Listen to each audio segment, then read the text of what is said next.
Ang sabi sa atin ng Biblia, bawat isa sa atin magpatuloy ng gayong masikap na paggawa sa buong buhay natin.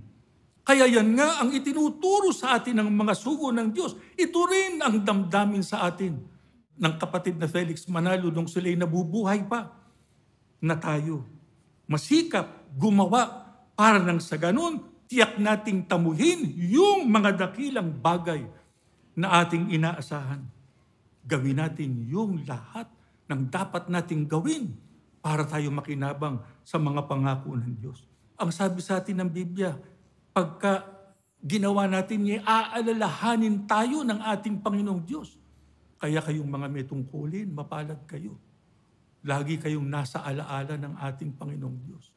Lalo na pagka tinutupad ninyo ang inyong sagutin, kahit na mayroong kalamidad, mayroong mga pagsubok, mayroong kayong problema sa inyong buhay, ang Panginoong Diyos laging nakatingin sa inyo.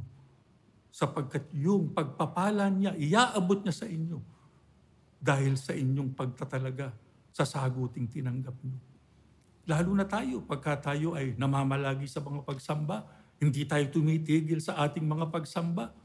Ginagawa natin yung lahat ng sagutin natin bilang Iglesia ni Cristo. Aalalahaning lahat yan ng ating Panginoong Diyos. Hindi po tayo malulugi.